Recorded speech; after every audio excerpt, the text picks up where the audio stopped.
Well, Mission Microwave is a manufacturer of gallium nitride solid-state amplifiers, used primarily in satellite communications and also applicable for electronic warfare and radar applications. The products are really differentiated on size, weight, and power. We make the most efficient RF architectures in the industry, so we generate less heat.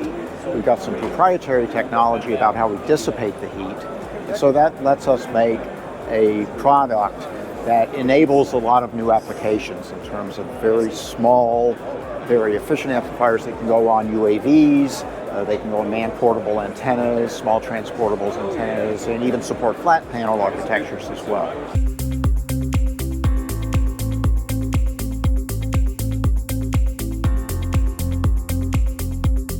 This is our probably 12th year at IBC. We're exhibiting in a stand this year along with a few other companies, including Satellite Technologies, who uses some of our products as well. At IBC this year, we're really pushing the 1 kilowatt KU band amplifier we have. We announced that at IBC last year. And we've got some customers for that now in the field. It's a revolutionary product in that it replaces an entire building full of amplifiers with a single hub-mounted 1 kilowatt KU band amplifier. So this one amplifier, put it in the hub of the antenna, you skip the axis crossings, you light up a whole satellite with one single amplifier. Of course, you want to make that redundant when you do that, so we offer redundancy systems in that. And so that product's just rolling out to the field. It's a complex product. It's been well received in the field, and it's got a really easy to understand value proposition. So we're really excited about that as gallium nitride amplifiers continue to replace traveling wave tube amplifiers in the field. That's a critical element, is to be able to do it at the very high power levels. We've already won that battle down at the small amplifier level. Nobody uses traveling wave tubes for small stations anymore.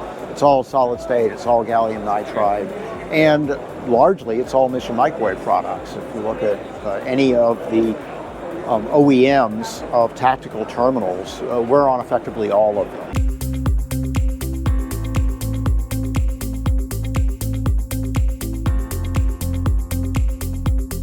The market challenges today are a lot of uncertainty around new multi-orbit architectures, right? Multi-orbit or maybe just LEO, right? What parts of the market are really best satisfied by LEO architectures? Headline, it's not all of them, but it's a lot of them, and particularly a lot of the lower end ones.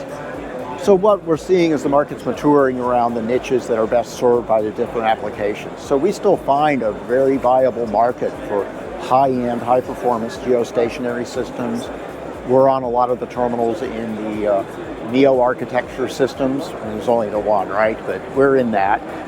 And also in LEO architectures in gateway stations. We've actually had quite a few wins in those areas. Those are not publicly disclosed, but the LEO market doesn't leave us out just because we make large amplifiers. There's a viable market in that. That gateway market is growing. It's got its own technology timeline, and the great news about that technology timeline is it evolves very quickly.